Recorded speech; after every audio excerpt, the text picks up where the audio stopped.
When I was little, I was obsessed with sun, moon, and stars, everything. I thought anything solar system related was the coolest thing out there. And I wanted to know all there was to know. And so I had a telescope, and I would go to the planetarium and watch all the little shows they did on the dome, if you will, with all the constellations and everything else. I used to read Greek mythology just so I could learn about the constellations and the way they used them and everything. I absolutely loved it, right? And so then when I got older and, started learning more about things and then heard about, NASA landing people on the moon, my very first thought, even as a child, was how? Like, I was always very confused about it, right? And then, of course, today I come across this article, and I've had numerous questions about the NASA landing for a very long time, about, I think it was Apollo 17, for the longest time, about how were they able to do that when cell phones weren't even invented yet? They were able to make a phone call, if you will, from the moon to Earth. And there's no gravity on the moon yet. The flag was flying. Like, so many questions I've always had that nobody ever answers. It's just, no, we watched it live on TV and it was a big deal.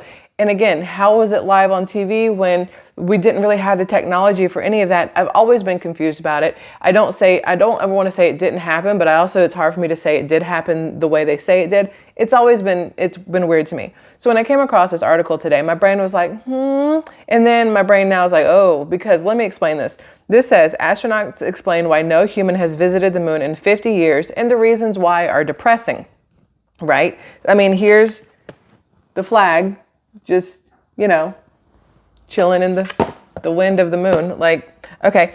So according to this, landing 12 people on the moon remains one of NASA's greatest achievements, if not the greatest. All right. Astronauts on the Apollo missions of the 1960s and 70s collected rocks, took photos, performed experiments, planted flags, and then came home. But those stays didn't establish a lasting human presence on the moon. More than 50 years after the most recent crewed moon landing, Apollo 17 in December 1972, which was not the one that landed on the moon. I cannot remember. Apollo 11? Is that the one?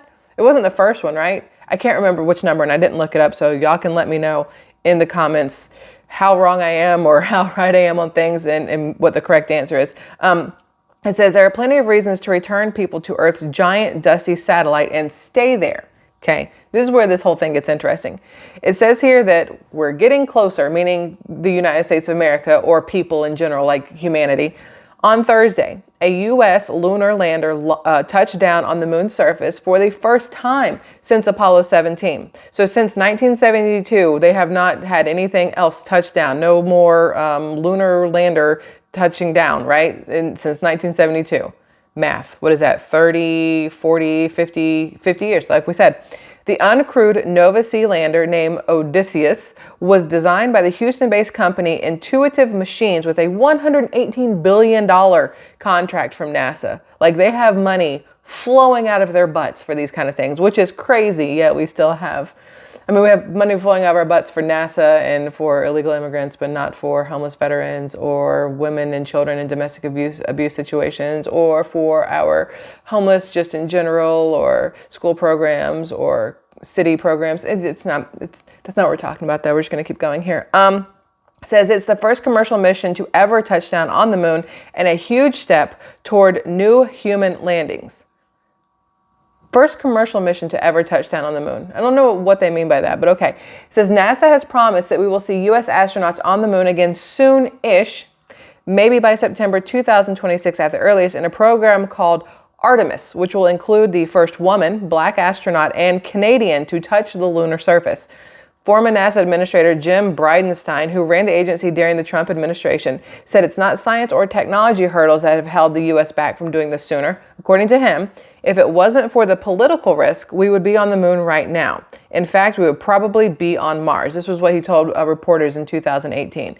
I'm not quite sure why a political risk means that we don't continue on with learning things. That doesn't make sense to me. Side note, I went out in the sun today, which is why my ear looks like a small tomato. This side was in the sun, obviously, and just, it's a little warm. Anyway, where was I?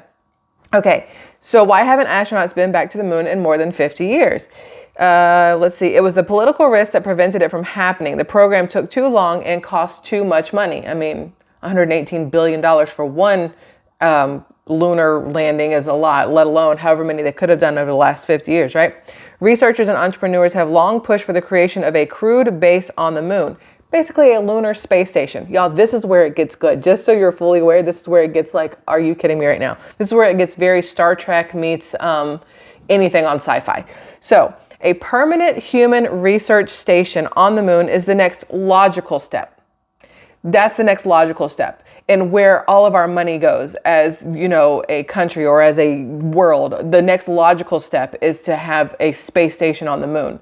Not to fix the shit that's going on Earth, but to just focus out there. We're not worried about what all's going on in here. It's like when I was younger and my bedroom got really, really dirty. And instead of cleaning my room, my mom yelled at me every day, but instead of cleaning my room, I just started sleeping in the guest room. That's what this is to me. Instead of fixing what's going on, you know, in our actual round planet that we live on, we're just gonna go focus out there into the great wide abyss. Because it's easier. I mean, it costs more, but it's easier. So we're going to do that. It's only 3 days away, according to this. We can afford to get it wrong and not kill everybody. I mean, that's a plus, right? Chris Hadfield, a former astronaut, previously told Business Insider, we can afford to get it wrong and not kill everybody.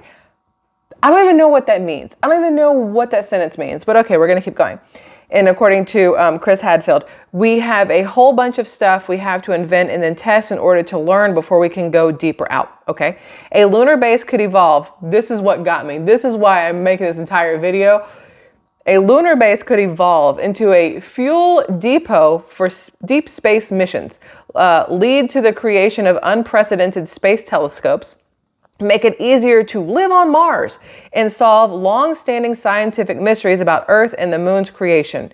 It could even spur, get this, it could even spur a thriving off-world economy, perhaps one built around lunar space tourism. But many astronauts and other experts suggest the biggest impediments to making new crewed moon missions is a reality are banal, I don't know how you're supposed to say that, and somewhat depressing. I don't even want to get to the rest of that. What is interesting to me is that they think that, again, instead of focusing on what's happening here, you know, we're supposed to eat insects and there's like insect protein and everything. And, you know, cows are dying and chickens are dying and we're making genetically modified fish and pigs and we're making lab created foods. Instead of finding a way to like not have to do that here, we're just going to send all of our money into outer space so that they can have an off-world economy, so that the ones who are already billionaires can make more billions, so that the people who can't afford to go out of Earth are just left here to like shrivel up and die while everybody else gets to go gallivanting off to Mars and live the high life. Like, what movie are we in right now? Like, that's who wrote this? Like, is this a script? Am I getting punked? Like, those are my questions. So look.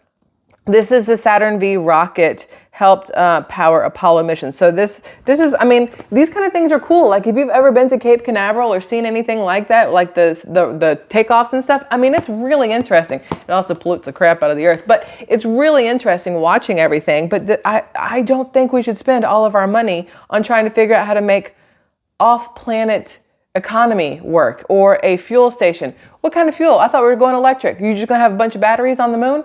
Like, why do we need fuel out there? Isn't that the whole point? So we're supposed to go fuelless and go all electric so that NASA can have all the fuel and then they can still do what they want to do, but we have to drive little fire exploding EVs that you can't put the fires out and the battery replacement's like 25 grand. Y'all, make it make sense. I know my brain doesn't brain sometimes, but it feels like theirs have just completely quit working. Anyway, so according to this, I just want to say, it says here, a tried and true hurdle for any spaceflight program, especially missions that involve people, is the steep cost. Well, no shit, Sherlock. Like, I could have told you that. It's probably not free to go to the moon. NASA's 2023 budget is $25.4 billion, and the Biden administration is asking Congress to boost that to $27.2 billion for 2024. Okay, so last year, NASA's budget was $25.4 billion. How'd they spend $118 billion then on the little thing that they sent to the moon? If their budget was $25.4, how'd they spend $118? Is that Elon Musk money? Is that Jeff Bezos money? Is that other people's money? Like, are investors putting money in because they want to go live on Mars and leave the rest of us little peasants behind? Like, how does this work? Those amounts may sound like a windfall until you consider that the total gets split among all the agency's divisions and ambitious projects like the James Webb Space Telescope, giant rocket project called Space Launch System, and far-flung missions to the Sun, Jupiter, Mars, and the asteroid belt, and the, I don't know how to say this, the Kuiper belt, Kuiper, Kuiper belt, and the edge of our solar system. By contrast, the U.S. defense budget for 2023 is about $858 billion. So you have a U.S. defense budget that's at $858 billion, yet all of that goes to Ukraine and other parts of the world, not here for us. And then you have a much paltrier budget for NASA and outer space and all those things, yet there's such a huge focus right there now. You got Elon focusing over there with SpaceX. You got everything, wasn't it SpaceX? What that was called? And everything else. Okay, anyway. According to this, NASA is vulnerable to government gridlocks. Congress has been slow to pass its 2024 budget, a delay NASA cited as a major reason for layoffs of 8% of its workforce at the Jet Propulsion Laboratory in February. Again, it sounds like something from a sci-fi something or other. Plus, NASA's budget is somewhat small relative to its past. NASA's portion of the federal budget peaked at 4% in 1965, Apollo 7 astronaut Walter Cunningham said during a congressional testimony in 2015.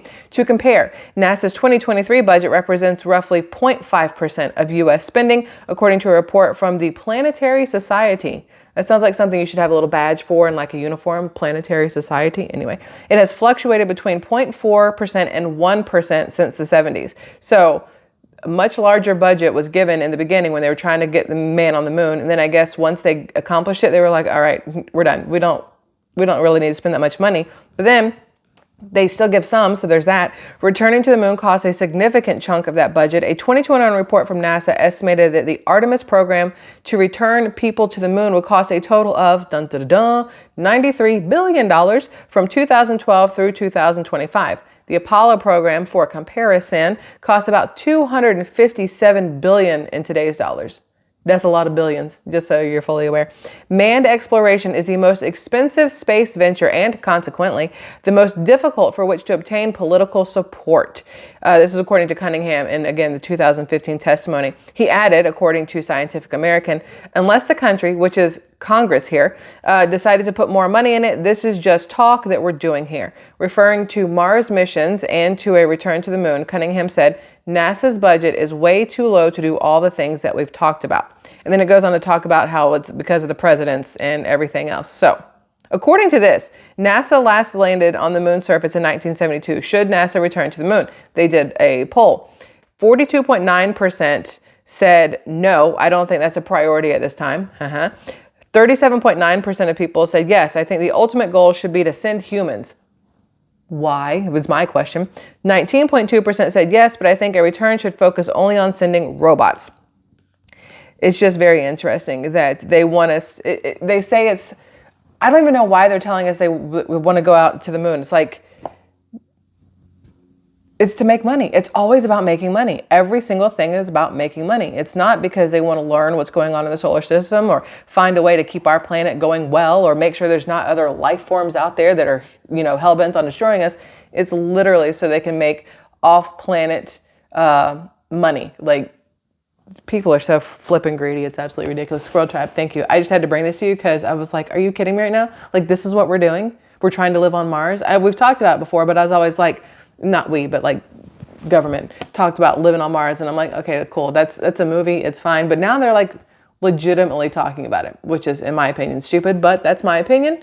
Y'all don't have to agree with it. I would love to hear your opinion in the comments below. Also, don't forget, like the video. If you want to subscribe to the channel, that's cool. If not, no harm, no foul. There's also a link for Patreon in the description if you guys want to support the channel. I highly appreciate you guys that do support. Thank you very much.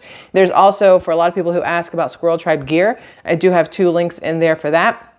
There's a link for ButcherBox that if you guys use that link, it just saves you $50 on whatever you decide to buy from ButcherBox, which I've been using for months and I friggin' love it. It's organic pasture-raised chicken. It's grass-fed, grass-finished beef. They have wild-caught like salmon, or Alaskan sockeye salmon, that one, and cod and Gulf shrimp and whatever else. Really nice. So just check those out if you guys are interested, and I'll see you on the next one. Love you. Bye.